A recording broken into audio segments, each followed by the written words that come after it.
Aqui, declaração. Eu imito as pessoas ricas e bem-sucedidas. Eu busco a companhia de pessoas ricas e bem-sucedidas. Se elas podem, eu também posso. Eu tenho uma mente milionária. Ele começa o livro falando assim, né? Então, o que você pensa gera o teu sentimento gera as tuas atitudes e as tuas atitudes geram o teu resultado. Comenta um pouco sobre isso aí. É bem interessante essa parte do livro nesse começo, né? Inclusive essa fórmula, pensamentos, sentimentos, atitudes, ações terminando em resultado, é muito usado hoje em dia, todo mundo fala disso. Sim. E ele fala que tudo começa no pensamento. Até quando você fez o post para divulgar o podcast, você falou, as coisas vão acontecer duas vezes, a primeira na cabeça e depois no mundo real. E de fato, e ele fala que muita gente tem resultados ruins com o dinheiro porque tem pensamentos e crenças nocivas quanto ao dinheiro. E ele fala que grande parte dessas crenças, elas foram estabelecidas através de três coisas. Uma programação verbal, então aquilo que você ouvia as pessoas falando sobre dinheiro, e raramente você tem contato com pessoas ricas que entendem o jogo do dinheiro. Geralmente você tem contato com o pessoal que está ali na classe média ou mais baixo do que isso, então geralmente o pessoal usa o dinheiro, aprendeu a usar, mas nunca estudou direito sobre como ele funciona. Então não costumam ser opiniões muito positivas. Além disso, você tem os exemplos, que é o segundo ponto. E qual que é o exemplo tradicional? Principalmente aqui no Brasil. Mas falando que 70% das famílias brasileiras estão endividadas. Então, por mais que, vamos supor que a prática verbal fosse positiva quanto a dinheiro, no exemplo, o normal no Brasil, Sim. ou pelo menos o comum, né, não deveria ser o normal, é as pessoas estarem endividadas. E o último ponto é uma experiência específica com grande carga emocional. Ele dá exemplos no livro, ele dá exemplo da mulher dele, que sempre que pedia dinheiro era pro pai porque a mãe nunca tinha. Sim. Aí o arquivo que ela tinha, quem tem dinheiro é o homem, Sim. né? A mulher não precisa ter dinheiro e toda vez que ela queria alguma coisa pedia pro marido. Sim. E aquilo gerava conflito entre eles. Ele dá o exemplo de uma moça que o pai morreu nos braços por preocupação financeira. A moça virou enfermeira, talvez até pra salvar o pai, né, inconscientemente, e toda vez que ela ganhava dinheiro, ela achava que aquilo era errado. E ele fala que esse é o ponto. Se você tem uma crença negativa quanto a dinheiro, se você acha que acumular patrimônio não é bom, você vai dar um jeito, né? Os seus pensamentos vão levar a sentimentos nocivos, a ações ruins, e o resultado vai ser você desperdiçar o dinheiro até que só sobre na sua mão aquela quantia que você julga ser adequada. Se você acha que é imoral ter milhões, você nunca vai ter milhões. Então é esse o ponto, né? Ele fala, se você não tem crenças alinhadas, você nunca vai conseguir acumular patrimônio. E aí ele fala para você identificar esse teu modelo de dinheiro. Porque esse seu modelo não é seu, ele só foi passado para você. Então o ponto é que você não é uma gravação, que ele diz, você é o gravador.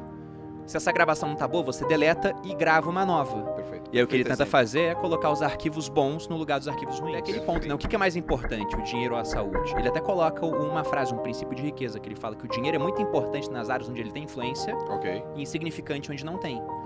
Então, a saúde é muito importante, mas eu só pude preservar e recuperar minha saúde porque eu tinha um dinheiro para isso. Cara, isso é incrível. O primeiro dos 17 arquivos de riqueza, ele fala o seguinte... Que é... As pessoas ricas acreditam na seguinte ideia. Eu crio a minha própria vida. As pessoas de mentalidade pobre acreditam na seguinte ideia. Na minha vida as coisas acontecem. Sim. Cadê o dinheiro? Tá indo. Sim. Foi indo. Você deixou acontecer até uma hora que falou, não, pô, agora eu tenho que fazer acontecer então pra resolver. E aí você assumiu as rédeas da sua vida. Autorresponsabilidade, né? Cara, é muito simples, né? E ele começa essa parte... Por isso que esse livro aqui é um livro muito mais de mindset mesmo. Você pega até quase os penúltimos capítulos, é só falando sobre mentalidade. Ele pega a questão das pessoas fazerem de vítima. Você podia ter se feito de vítima. Não, gastei demais, não foi culpa minha, né? Você gastou, comprou carro lá, não sei o quê. Não, mas veja bem, né? A dívida tá alta porque as taxas de juros são muito altas. Foi culpa sua, pô. Sim, total. Aí não tem como, você tem que assumir as rédeas. E aí ela tava refletindo sobre os problemas dela, né? De uma hora ela chegou a uma conclusão e o psicanalista aplaudiu aquilo. Ela falando, eu acho que tudo na minha vida que tá dando errado é culpa minha. Ele falou, e por que você acha isso? Ela falou, porque se não for culpa minha, eu vou culpar quem? Deus? O destino, né? Forças superiores? Sim. Se for culpa deles, eu não posso fazer nada. Agora, se eu pensar que é tudo culpa minha, então tá tudo nas minhas mãos para que eu possa mudar. Exatamente. Basta assumir as rédeas da minha vida. E de fato é isso. Cara, agora é o seguinte, nessa primeira parte sobre modelo de dinheiro, mindset, os arquivos que são colocados, como é que foi isso na tua família? Teu pai e tua mãe? Foi neutro? Foi positivo? Foi negativo? Como é que você classifica isso? Então, ele até fala que ou você sai igual os seus pais, pelo menos igual a um deles, ou sai totalmente oposto por rebeldia em casa. Porque dentro de perfis financeiros, né? A gente pode falar que tem um cara que é o financista, o cara que é o poupador. A Malu é uma poupadora de fábrica. Sim. Aí você tem a pessoa que é desligada com dinheiro, que é o meu pai, não ligava pra dinheiro, e tinha minha mãe que era descontrolada. Então quando você casa um desligado com um descontrolado, Dá ruim. um não liga, o outro gasta muito. Então eu cresci numa família onde o normal era ter dívida. Tá. E olhando aquilo eu pensei, eu não quero isso pra mim. Então grande parte dos arquivos aqui, de fato, eu encontrava situações onde eu via, nossa, eu tive um exemplo negativo aqui. Que eles Então não falam. vendo aquele tipo de coisa, eu falei, poxa, eu não quero me comportar igual os meus pais nesse aspecto. Em vários outros, minha mãe é uma pessoa ímpar, assim, em termos de generosidade, meu pai é a pessoa mais culta que eu conheço, meu pai fica... Só que nesse aspecto financeiro, eles foram um modelo que eu falei, eu tenho que sair diferente disso. Então, meu modelo de dinheiro não pode ser igual ao dos meus pais. O termostato deles estava marcado, naquela época, mudou ao longo do tempo, mas estava marcado para negativo. Porque o normal para eles é não ter patrimônio e tá devendo. Sim. Então, quando eu vi aquilo, eu falei, eu tenho que mudar. Quem falasse pra mim que com 33 eu ia estar onde eu estava, eu ia falar, você tá doido? Como é que eu não sei nada ainda, vou chegar nesse tipo de patamar? Eu nem acreditava que seria possível fazer isso. Não dá nem pra enxergar. Não dá. E esse é um ponto muito importante do livro também. Porque não basta pro T. Harv Eker que você leia ali os princípios, os arquivos. Você tem que chegar no final e fazer uma declaração. Você Cara, lê o capítulo e aí você faz uma declaração. Isso. E a declaração sempre termina uma frase reforçando aqueles princípios, aqueles arquivos, e no final, eu tenho uma mente milionária. É isso aí. E no evento eles recomendavam gritar, né? Exato. Eu tenho uma mente milionária, eu tenho uma mente milionária. Para que você de fato repita tanto isso até o ponto de chegar a acreditar. Porque isso é significativo. Isso Eu aqui tenho um é uma exemplo. coisa. Pode fazer duas coisas ao mesmo tempo. Né? Exato. Não confunde as coisas. Ele fala, até o livro está marcado nessa parte. É uma fala, um princípio de riqueza, né? Porque eles têm os arquivos mentais e dentro dos arquivos da explicação tem certos princípios. E tem uma hora que ele fala isso, é um arquivo onde ele diz, as pessoas ricas acreditam que podem ter ambas as coisas. A pessoa de mentalidade pobre, e ele sempre bota mentalidade pobre. Porque às vezes você hoje não tem dinheiro, você se julga pobre, mas a tua cabeça não é de pobre. Você já tá com os arquivos mentais corretos. Então, daqui a 5 anos, tua situação tá muito diferente. Agora tem o cara que tá com dinheiro hoje, mas a mentalidade dele ainda é de pobre. Sim. Daqui a 5 anos, você vai ter que trocar de lugar com ele, né? O cara com mentalidade boa cresce, o outro decresce. É a questão do termostato que ele fala financeiro. Mas o que ele diz é, quem tem mentalidade pobre julga que ou é uma coisa ou outra.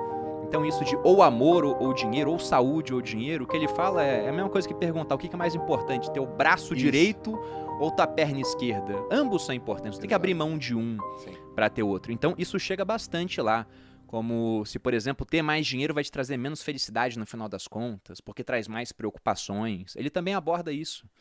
Né? Tem lá os arquivos de riqueza. Pô, a pessoa rica ela se torna maior do que os seus problemas, enquanto a pessoa pobre é menor do que eles. Cara, a primeira vez que a gente bateu um papo, eu fui na tua casa, não sei quanto tempo tem, uns 3 anos atrás, talvez. Eu lembro que a gente falou sobre isso, porque você teve um problema na coluna. Tive. E o que segurou você no tratamento, ficar de boa, foi o dinheiro que você tinha guardado, o dinheiro que você tinha aplicado. Foi de fato. Então, ou seja, uma preocupação, ou vamos dizer assim, uma questão de saúde foi amenizada, tranquilizada, sei lá, diminuída, porque você fala, putz, do ponto de vista de grana, eu tô de boa. Isso Arquivo mudou de riqueza 2. As pessoas ricas entram no jogo do dinheiro para ganhar.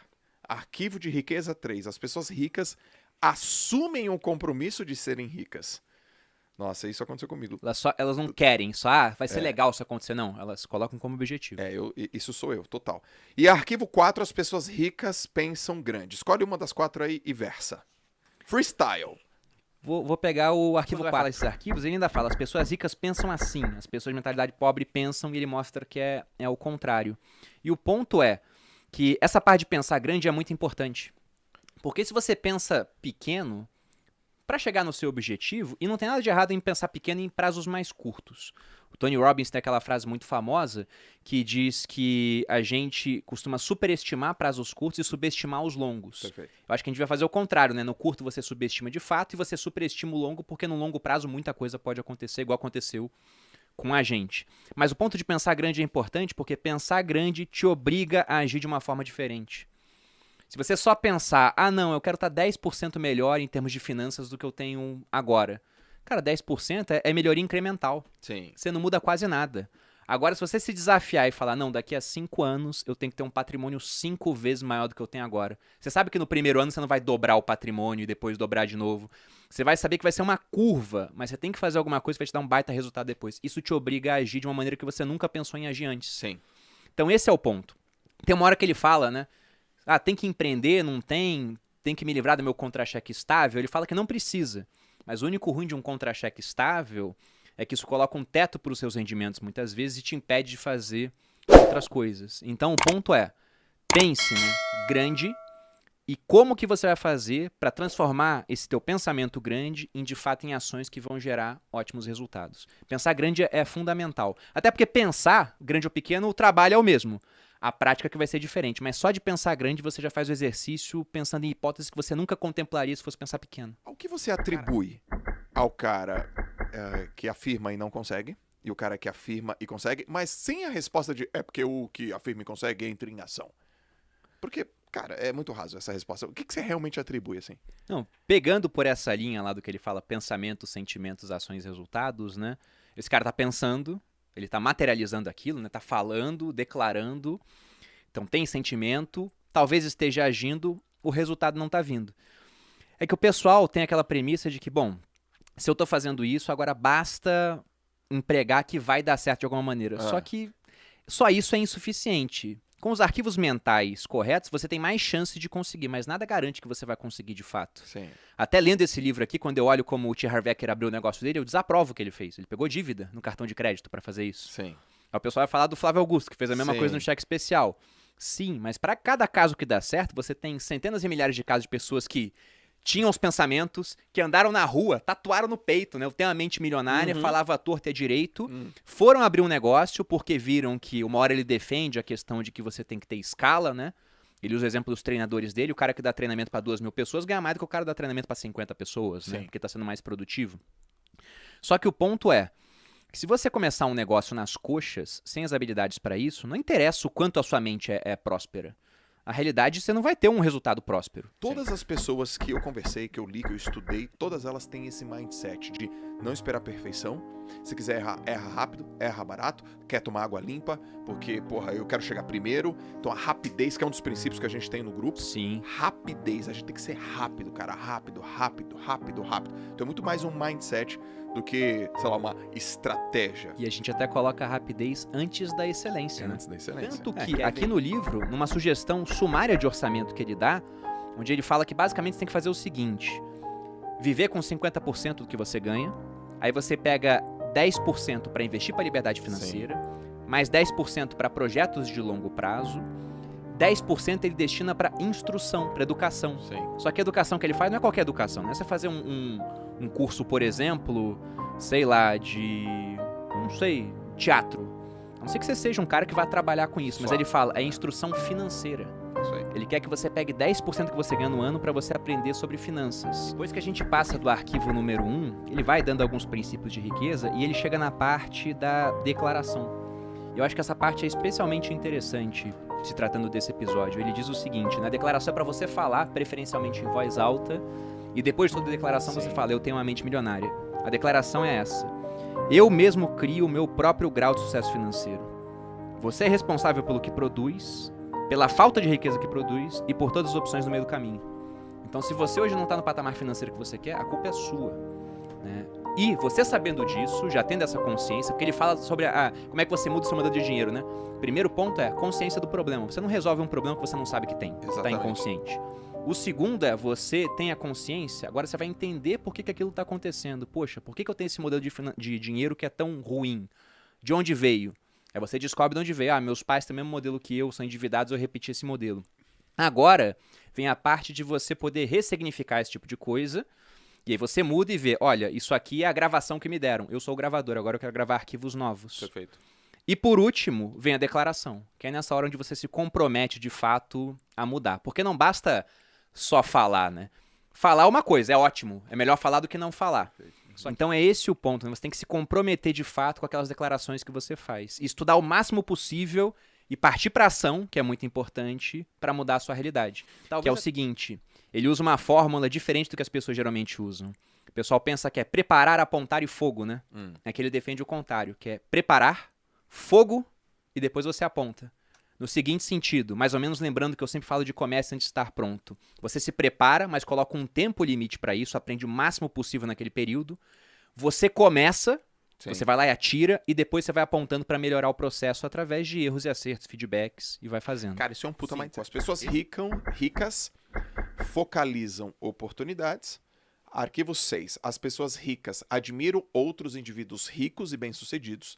Arquivo 7. As pessoas ricas buscam a companhia de indivíduos positivos e bem-sucedidos. Arquivo 8. As pessoas ricas gostam de se promover. Foi o que a gente acabou de falar. Escolhe um aí. Vou pegar o 7. A gente já falou do 8, né? Tá. De promoção. Mas o 7 é interessante pelo seguinte. Eu queria que você pegasse esse. Enquanto as pessoas ricas elas buscam a companhia de indivíduos positivos e bem-sucedidos, as pessoas de mentalidade pobre buscam a companhia de pessoas negativas e fracassadas. Isso aí. Talvez até para se sentir um pouco melhor, né? Uhum. Ou seja, a sua embriaguez é tão grande que a minha parece pequena. Sim. O Jordan Peterson falou isso uma certa vez. Então tem esse ponto de fato. E tem aquela ideia muito conhecida de que nós somos a média das pessoas com quem convivemos. Não é exatamente a média, mas somos influenciados. Se você anda com um grupo de pessoas e os 5 só comem besteira e fumam, daqui a um tempo provavelmente você vai estar comendo besteira e por mais que não fume, é um fumante passivo. Acabou. Então você está sendo... Não tem mistério. influenciado por eles. Agora, você anda com pessoas que se alimentam bem, que estão começando negócios, que têm outras preocupações com a vida, pensando no futuro, por exemplo, você tende a ser influenciado. Eu tenho um relacionamento maravilhoso com a Malu, e a Malu sempre me apoiou em tudo que eu fiz. Sempre. Lá atrás, quando eu falava que com 20 anos eu fiz uma declaração, né? Falei que com 30 eu ia ter 1 milhão, depois eu descobri que era inflação, mudou para viver de renda, porque eu não sabia quanto ia ser 1 milhão. Sim. E quando eu falava isso, todo mundo ria da minha cara. Tava muito longe, né? Só que eram 10 anos. A Malu, desde sempre, ela acreditou em mim. E ela assumiu aquilo como uma meta pra ela também. E ela sempre me apoiou durante todo o trajeto. Ela nunca falou assim, não vai dar certo. Ela sempre tava lá do meu lado. Se ela não tivesse do meu lado, se ela fosse uma pessoa que me criticasse, que me botasse pra baixo ao longo do caminho, com certeza eu não estaria mais com ela. Perfeito. Porque, embora eu sempre tenha amado muito a Malu, eu me amo mais. E eu acho que por uma questão de respeito que você tem que ter consigo mesmo, com a própria vida, se você tá num relacionamento que você não tem apoio, pense se vale a pena tomar uma decisão corajosa e encerrar isso. Porque vai ser melhor pra você e pra essa pessoa, provavelmente. 9, turma, as pessoas ricas são maiores do que seus problemas. E as pobres são menores que seus problemas. Arquivo 10, as pessoas ricas são excelentes recebedoras. Arquivo 11, as pessoas ricas preferem ser remuneradas por seus resultados. E arquivo 12, as pessoas ricas pensam, posso ter as duas coisas. Pega um aí. Eu vou pegar o 11. Ah, eu queria que você pegasse esse mesmo. As pessoas ricas preferem ser... É porque é o tipo de cabeça que a gente tem, cara. É total. Acaba alinhando. As pessoas ricas preferem ser remuneradas por seus resultados. As pessoas de mentalidade pobre preferem ser remuneradas pelo tempo que despendem. E aí que tá o ponto, né? E hoje é muito mais fácil a gente ter essa remuneração por resultado pensando em rede social. Porque o trabalho para fazer esse podcast aqui para uma pessoa assistir, ou as pessoas que estão aqui com a gente apenas, e para 10 mil pessoas assistirem, é o mesmo. Sim. Então a gente não quer ganhar por gravação de podcast. A gente quer ganhar, por exemplo, por tamanho de público que a gente atinge, por número de visualizações. A gente quer fazer cada vez mais resultado com o mesmo esforço específico. A gente tem muita confiança que a gente vai conseguir fazer esse tipo de coisa. Agora, o cara que não tem confiança nisso, ele não quer resultado. Ele fala, pô, vou gastar 1 hora, então paga por hora ali, né? Só que isso não vai te levar a lugar nenhum, porque o teu número de horas no dia, ele é altamente limitado. Certo. Todo mundo tem no máximo 24. O que eu usei lá é assuntos que me ajudaram a formar minha cabeça e que eles têm uma série de reflexões que podem ser usados para a vida para deixar a pessoa mais culta. Certo. Porque ninguém se torna sábio, parafraseando Sêneca aqui, na verdade citando ipsilíteres, ninguém se torna sábio por acaso. Você tem que estudar para que isso aconteça.